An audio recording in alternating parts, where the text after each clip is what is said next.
ng pangkalusugan. Na ang pangkalusugan na mensahe, actually, ito yung pinaka-vital, lalo-lalo na sa ministeryo ng banal na kasulatan. Nagtataka lang ako, bakit sa Exodus 15 ay pinangako ng Panginoon na walang sino man na dadapuan ng karamdaman sa mga anak niya na susunod sa kanyang kautusan.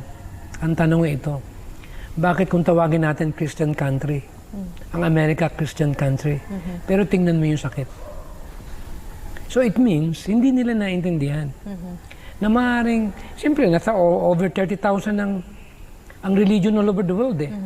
At kung babasahin natin ang Biblia, mula sa Genesis hanggang Apocalypse, punong-puno ito ng kalusugan. Kaya ang masasabi ko lang, lahat tayo nakakaunawa sa banal na kasulatan, kiniklaim na tayo Christian, bakit puro may sakit ang mga Kristiyano sa kapaligiran? So it means kailangan ng edukasyon at kailangan nating bigyan ito ng daan.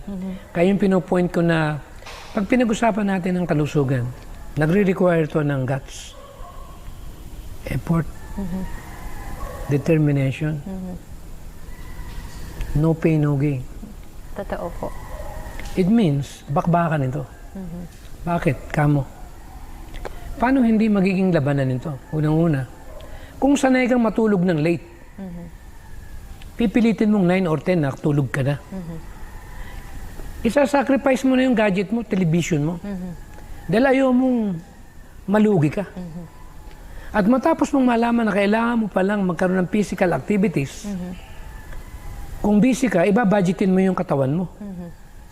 Dahil ito isang uri ng requirements para sa kalusugan mo.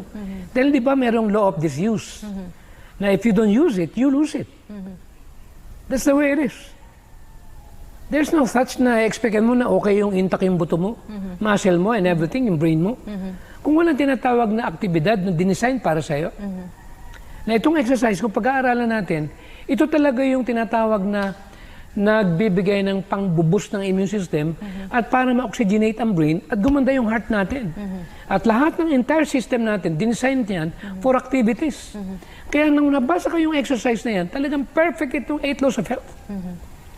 At nung napag-aralan ko pa yung tinatawag na pagpapahinga ng isang araw sa linggo, dinesign pala ng katawan ng Panginoon na hindi po pwedeng 7 araw gagamitin mo. You have to find 1 day a week na magkaroon ka ng spiritual rest, physical rest, na ang Panginoon ang nasa puso mo. Amen. Kaya napaka-perfect talaga. I'm so thankful and blessed that we have that kind of laws na siyang nagbibigay sa atin ng blessing. Kaya sabi, blessing ang pagsunod sa 8 laws of health. Ito hindi cursed. Saka ang maganda nito, pag para sumusunod ka sa 8 laws of health, hindi mo nararamdaman yung kaba na baka magkasakit ka. Nandun na yung pagtitiwala mo sa Kanya. Bakit? Alam mo, sinusunod mo siya. Tatamaan ka ng diabetes, may 8 laws of health ka. Yan yung immunity. May immunity ka sa karamdaman kung susunod ka sa Kanyang pamantayan. At ang isa sa napakaganda, kung pag-aaralan ng nutrition, napakaganda pag-aaralan ito. Pag pinag-usapan natin ang nutrition, hindi natin pinag-uusapan dito yung pagkain na walang makukunan ng nutrisyon. Pag pinag-usapan natin ang nutrisyon, nandun nakukuha yan sa hilaw. Walang nabubuhay, nasa internet, walang nabubuhay na sustansya o vitamin C sa mainit na temperatura. Tama. Sorry. Tanong, kung ang kinakain mo mula umagay luto, luto sa tanghali, Luto sa gabi. Nasaan yung nutrition mo ron? Di, lugi ka. So, ang point natin dito, magpakatotoo tayo lahat, kailangan nating bumalik saan? Sa pagkain ng mga sariwang prutas at mga juices para ma-revive uli ang ating katawan para magkaroon tayo ng transformation. Kung tawagin ay pagbabago na ang ating isip ay maibalik sa sakto na kalooban ng Panginoon. Ayun, maraming salamat, Doc.